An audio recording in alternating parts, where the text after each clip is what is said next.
almost every musician who I'm a big fan of has come out in the last few years and said, I love the Lemon Twigs. So I just wanted to start by asking about your new album, and Any Time of Day.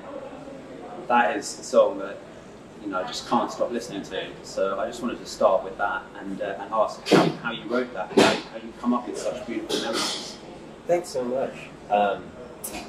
Well, we wrote that a while ago, probably around the time of our last record, Songs for the General Public. And that was just, it almost was written as like a parody at first because we were working on some music for a TV show that we were a part of. I mean, it was like, kind of like on this weird app, this TV show that was like an app that you could choose your own adventure type storyline, that would, what you chose would, inform how the rest of the show would go. It was a weird project, but that never came out. But. And to make it direct, like, one of the things that you were almost trying to do like a takeoff of the Jack Riley era Beach Boy lyrics, like kind of like a trader sailed a jeweled crown, like all these humanity kind of rode the waves. Rode the waves, exploring to, what is it? Exploring to command more land. Anyway, all those kind of lyrics on Holland. What era? Holland. Yeah, Holland and Surf's Up, and it's so hard to lift the jeweled scepter when the weight turns a smile to a frown. It's like this poetry that's like very. It's wordy, very flowery and wordy and flowery, heavy. But it also feels like, and it feels like it's supposed to sound really significant and kind of heavy and everything, but it's also kind of, it comes from a flippant, kind of almost uninformed sounding place, at least to us, or a less like kind of a, but that not taking itself too seriously. Yes, yeah, exactly. But also being. Yeah, so this is like, they say that people pass away to make a space for all the young ones. It's like starting off a song with like some wisdom. Yeah, wisdom, yeah. So I like how wise those lyrics are. I wanted to ask about the Beach Boys' influence, and it's definitely that era. It's not the kind of surfer hits, but and the harmonies are the obvious part of the influence, but also the lyrical influence.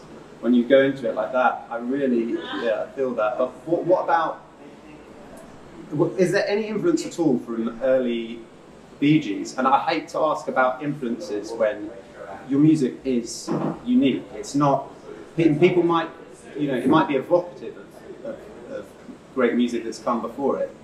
But I don't know, we're pretty like, we don't care about that at all. You don't care about it? Yeah. Some people would get quite touchy about it. Yeah, well, we're not trying to do anything that's particularly original other than the song itself, And I mean, it's like when you're working in that, like, with the arrangements being what they are with guitar, drums, keyboard. It's like, I mean, all the songs that we love. Like we love listening to like John Lennon interviews where he talks about it. That is a combination of this song and that song. So it's like. We know that it's not, we try hard not to rip off anybody's melodies or chords or anything like that. So just general like arrangement influences, it's always kind of fun to get into that. But anyway, records like that, for so long. But it really Odessa, the album Odessa, for me was like a huge influence a couple of years ago when I was trying to write string arrangements for the first time. Because that's like a very epic album. It sounds like a 30-piece orchestra. And I know that you have been musical, since you were growing up. But like, when you're talking about writing string arrangements, like, what is the way that you work? Do you both read and you train classically, or did you pick up by ear, or is it a mixture of everything? Well, both kind of a mixture of everything. Yeah, we both like learned a bit of reading in school because we played in the orchestra and band. Yeah, we always played by ear in the beginning, and then we, tried to translate. Brian we learned in school, but then Brian also started taking classical guitar lessons, and that really fleshed out. Being able to read music. I'm still not great at it. If you put a piece of music in front sight of me, reading and stuff. I could like figure out the notes and then learn to play it. But I just sort of learned how to write out string arrangements by myself, pretty much. I mean, just by listening and having a computer program that showed you, you just drag the note onto the screen and, you can hear it, play it, they can play it back to you with the program. So. And in terms of because you're both writers and very creative, and I'm asking this to all podcasts for the next few months because I just want to hear everybody's take on this. As two proper legit artists, what do you make of AI and songs being created out of AI? Where do you stand on that particular debate? Well, there's a few songs we really like there's a few things that we really like the McCartney New. Where it's his young voice. Yeah. It's his young voice, but not only is his young voice, they made it like Beatles, so they have like, what's the bridge of that? Or the chorus? We can do it if we want, we can live as we choose. Yeah, and they make Lennon sing that. Oh yeah, I heard that. It was when Lennon started singing it. Yeah, and I was like, oh, this actually isn't so bad. It's cool, yeah. It makes that part way better. Because before I was like, I hate the idea of this. This is awful. And then when you hear a new Beatles song with John Lennon, well, that made me see that song totally differently. I kind of wasn't crazy about it, and then I heard that version. I was like, wait a minute, this is a great song. It's just got crazy sounds, production sounds, the modern production. It's got the modern production. And took away a bit of the romance. Exactly. Yeah, but it's a nice song. We like it when you can tell that there's someone behind it making decisions, like saying like, oh, I'm going to add the White Album drums to this, and they're using all of this stuff that people actually created, and it's more like sampling the way a lot of people are using it to reinterpret old songs or actual songs,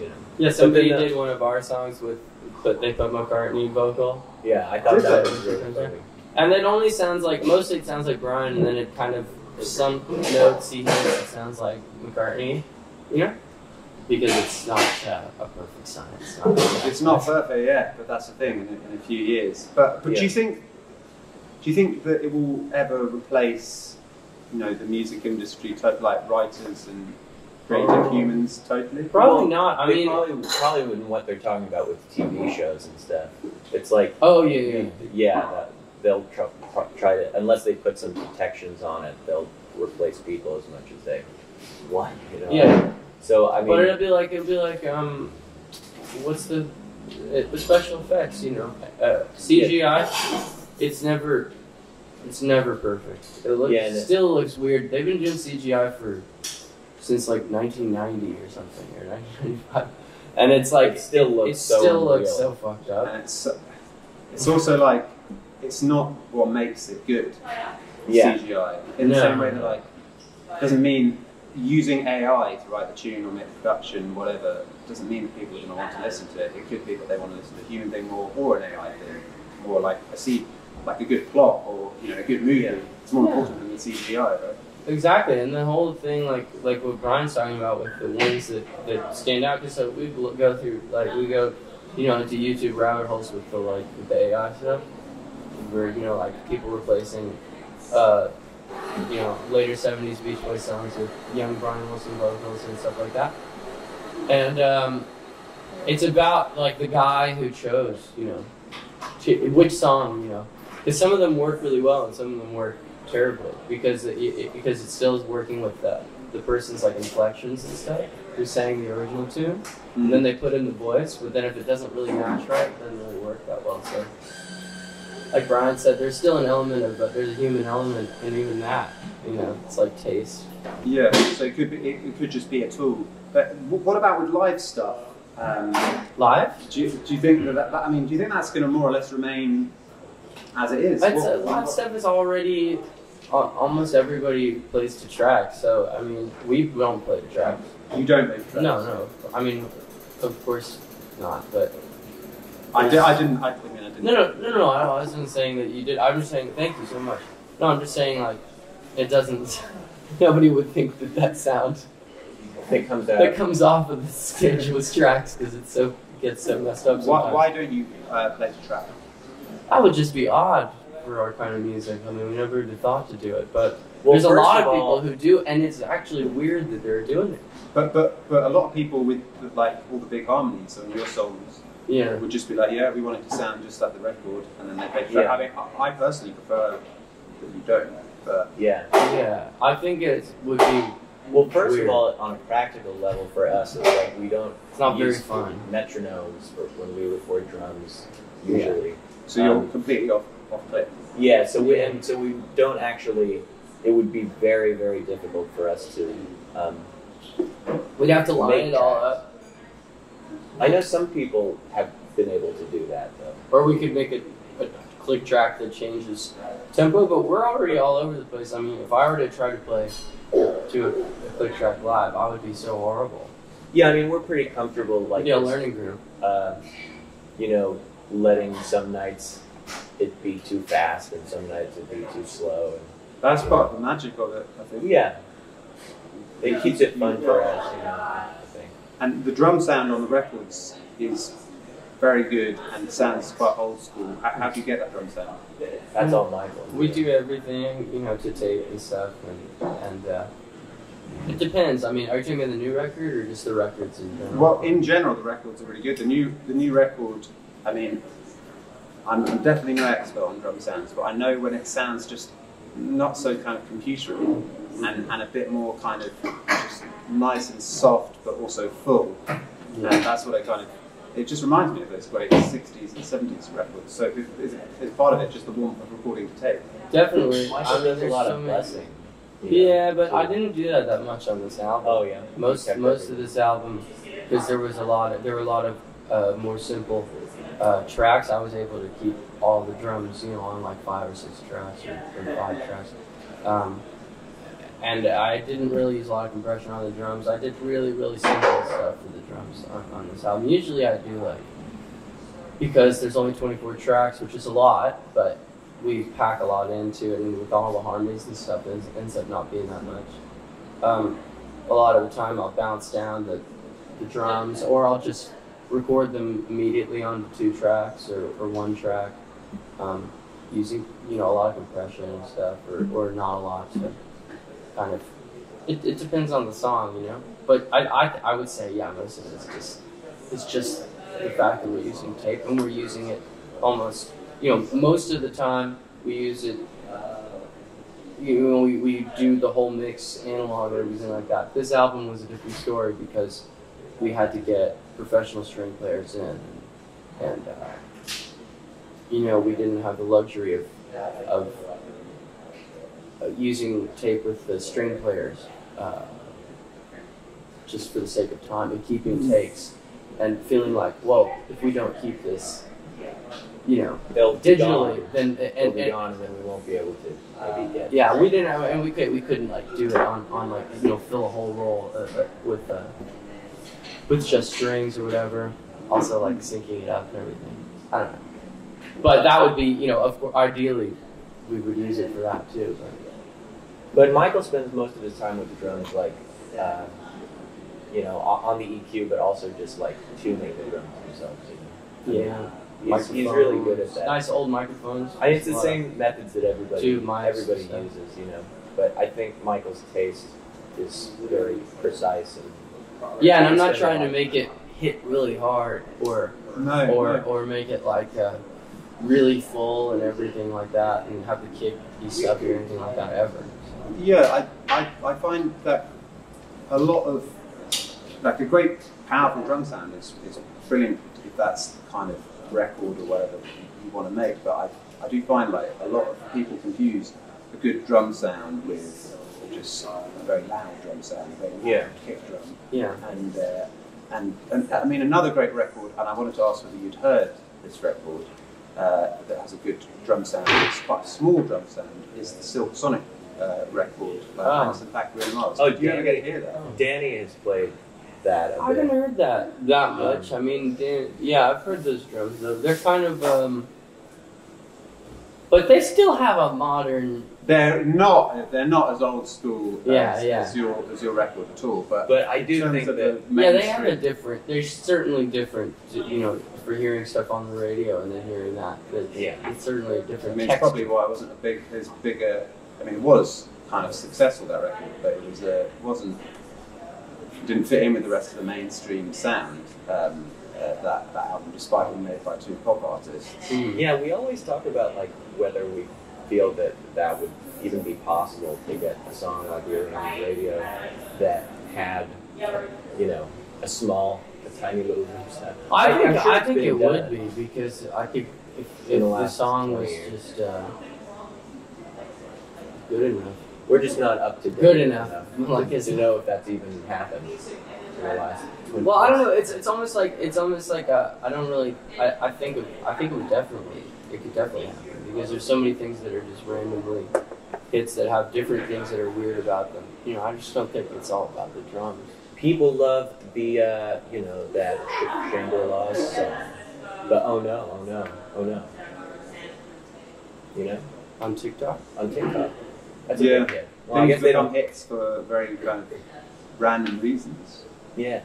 Is that something that you feel a pressure, because you're obviously, you know, you love making music, but how easy do you find the other side of it? You know, the sort of pressure to sell records and streams, TikTok and all of that stuff. We don't really use that. Well, I mean, we're working really hard to cooperate with everybody and everything, and do what people tell us to do. In terms of like, you gotta post this day, or you gotta do whatever. But really, what it comes down to is like meeting all these deadlines with music videos and stuff like that, and then it's like having something for them to worry about all that other stuff and everything like that. We just need to make enough stuff for them to promote, which can be, it's easy with the music. But with the other stuff, it's very like stressful, because it's like, how many video ideas do I have, and I don't trust anybody else to do it. You know? So, but we found the most success with doing our own thing. Yeah. With the but help any time of day, we were able to use a little help from Ambar Navarro and other people that she worked with to direct that video. That was great. Yeah, that was because we found somebody who we could trust to just do it, and you know, give them a little bit of criteria about, like, you know, we don't really want it to be narrative based, whatever, and then she just you know, made up the whole thing. So that was good. But the way that we've been doing it lately is we have like a friend who's you know, like a film person, and that we trust, you know, but we won't have like a whole crew, just so we can spend the money on film and stuff. And, so you're very hands-on with music videos. Yeah. As of late. And when it comes to recording the actual music, clearly you're pretty hands-on with that. Like, how many different collaborators have you worked with? For example, on Everything Is Harmony, was there a change in personnel and collaborators between this and Songs from the General Public? Not really. Well, yes, yeah. We worked with some of our live band from that. When was it? 2000. When were they? 2018 to 2020. Yeah, we used those guys, and they were great on some of the record. And then when we were done with all the stuff in New York, we took the album to San Francisco, and then it was just me, Brian, and this dude, Rhys Reed, who had worked with our friend Rado, who was helped us with Songs for General Public. I mean, basically, it's always been like Brian and I, and then, you know, some friends of ours, you know, who happen to be, most of our friends are. I mean, it's odd, it's interesting, because I never think of it as like collaboration, because it's so casual with your friends, you know, but it is, and they're all, you know, our collaborators. I always think of it, because Brian and I do so much work after on it, and what mixing and over. yeah, and all this stuff. We kind of do a day of session, a session, and then we take it away and everything. So, how long does it take to record? I mean, probably drastically varies, but the harmonies on the records. That usually, I mean, we can takes a while. We can finish a song in a day if we devote the whole day to it, to vocals. But usually it's like we get the whole arrangement down in a day, and then we hear something that we think we could do better the next day, and then we'll tweak it, and sometimes we'll just hear the whole arrangement as like being wrong, and then we'll do it again, So it's kind of it just develops, your opinion of it develops over time, so you don't necessarily finish it all in one day, even though that's usually the amount of time it takes. Yeah, I mean, sometimes we redo everything because our voices were not in great shape and we thought that it was going really well and it wasn't. It's weird. And sometimes our sense of pitch is like just off that day or something, and then we hear it and it's wow. For this album, it took us a long time vocally to get on the same page. We were a little out of practice. Yeah, because we hadn't done shows. So we were really out of practice with singing, and we had like moved out of our parents' house. I was in an apartment, and I was like kind of a little paranoid to sing or something. I think that's part of the reason that the vocals are so subdued on the album is that we were, not doing any live stuff. We're not really making a whole lot of noise either, being in apartments. Yeah, the sound of this album, because I listened to everything as harmony, and then I listened to songs for the general public.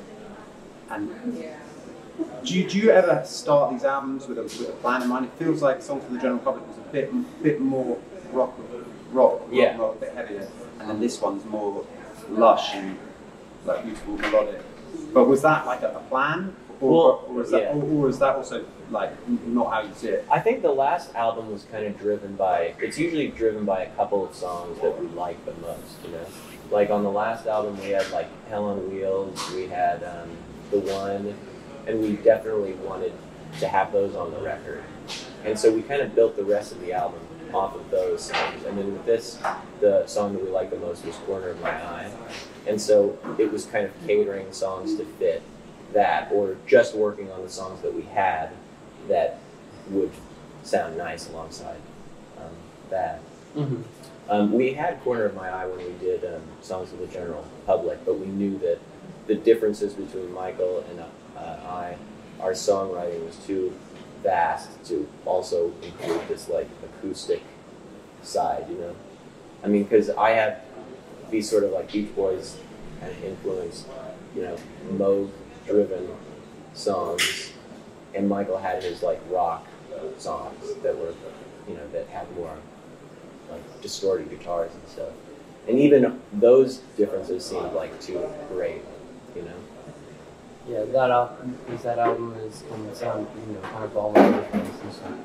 This was like, the idea was to showcase Brian's acoustic songs and to contextualize them with, I have songs like that, Kind of contextualize those songs in a way that didn't make it so like, oh, we're going into the acoustic mode now, this song. It's, Yeah, So a lot of like the driving songs are more like, they have those like jangly, folky chords. Which really they're not very fit alongside. And the textures of the recordings are still kind of softer and in my head, and goes from the Brian song and they're not what you were doing. They're not like really loud sounding. They're still softer. When you're writing your music, because sometimes when you're listening, it's like it's going in a direction, and it's like, whoa, this is so nice, and then suddenly it'll go off and like chord will be, or there'll be a key change, or but it will still be kind of satisfying on the ear, but it won't just be like super cheesy. Is that something that you do consciously with your writing, or does it just kind of I mean, it just kind of happens, but I think we just enjoy writing full song so much that it's not. You never start recording with just like two ideas, you know, like a verse and a chorus. Really. I mean, we usually have some third thing, whether it's some twist to that formula. I think if we were kind of low on ideas, we might have some sort of like filler section that was like very much the same vibe as the verse and the chorus. But I think in every song every song could probably be released like as a single, or something. Not a single, but like On its own? On its own, I think. They're not really like, there's not much like draining kind of material, or like, there's usually a lot of ideas packed in a single song, because we just like to write it. You're trying to think of examples right now. No, I'm just trying to think of, I think that Brian probably was more conscious about making a melody different and trying to like work on a melody and kind of he used to be, I think, really conscious of it, and I think that he did it so much where to the point where now he can't even write a song that doesn't do something odd, you know, without trying. Every song he shows me now will have a real pop sensibility and everything about it, but it'll go somewhere where, you know, you can't follow along if you're trying to play. You know what I mean? So I think that it's like it started as a thing where you're gonna kind of concoct songs and make them different, you know, everything like that. Make, you know, a nice pop song with a twist or whatever, you know, like you're saying. But then I think now at this point it's just so natural to do things kind of Slightly left field. Yeah, exactly. It's not conscious, but I don't know if you'd agree with that. Yeah, I'd agree with it. Like, there are times when I'm like, okay, this is a really simple pop song. And then just show it. And like, I have like a song in mind that it's like, you know, and it's just nothing. It ends up being nothing like the song that I based it off of, you know, because I just am trying to follow the melody as I'm writing it, and you add chords under it, kind of. To kind of like center it, and it just ends up going off in a different place because I get bored in the middle, or maybe because I'm so ADD. Yeah. Well, it doesn't really matter either way, because it is still very satisfying. People love it, but that's interesting how it developed kind of deliberately, and then it may have just been embedded. I think that. I don't know. I think that makes sense, because I remember when I was writing songs for the first album, you know, it was like, I think we had just discovered like Oxygen and stuff, and they did that in a really obvious way, where it was like they just completely changed the form of the song in the middle of it, and I felt like that was something that I did want to do, you know. Well, but I think, like, you know, when you start out, like, Brian has a lot of songs done from when he was like 7 or 8 that are really straightforward rock songs, yeah? Yeah. Like blues-based kind of rock songs. And then even from there, when he was a kid, he was starting to try to branch out from that, you know what I mean? And build on that and build on that and build on that. And all I'm saying is that it's got to the point where you'd have to try hard to make one that was blues-based. Yeah. You know, harder. I don't know, for me, I write, I think, a little differently than Brian in terms of, like, I don't know if you, I mean, you probably do this too. I always just, if I hear one little thing that is interesting to me, you know, I just try to flesh it out from there and contextualize it with things that are, I kind of do stick together a lot of little catchy pieces, you know what I mean? I do that kind of. Sometimes it's all one nice catchy thing, but I just don't think about it very much. But I don't think we think about it at this point. Yeah, I feel when you listen to the records, you can obviously tell from who's singing, but just you do have your own unique style. It's, you know, it's better together, and I think it must be great going out on the road as brothers. But you know, how do you enjoy touring together? Does it get grueling? Does it get tough? I don't think it gets grueling, you know. It gets a little bit difficult, but I mean, we tend to run into the same issues just between the way he likes to do things and the way I like to do things all the time, you know. And yeah, so we we're try kind to of we're avoid kind of those things. I mean, we have just used differences. to it at this point. We just have differences of opinion, or differences of. We just have different personalities.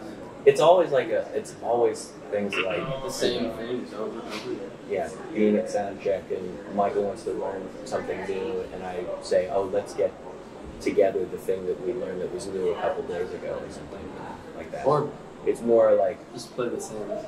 or play the same set that we did last night because it wasn't as good last night. You know, Well, he likes the more spontaneous way of running a band and I mean, we both like the other thing too. Like we both like it when it is as good as it can be. And well, but I don't look at it as good as it can be. I just always look at it as the same thing over and over again. yeah, And you know, I think it's different for each of our songs because my songs and arrangements are just frankly simpler. yeah. You know, and so I can't the just, like, optimum teach the version, band the optimum version in of the one. afternoon. No, I know. But I'm saying the optimum version of one of my songs is a version where everybody's got excited, new energy because they just kind of got into it.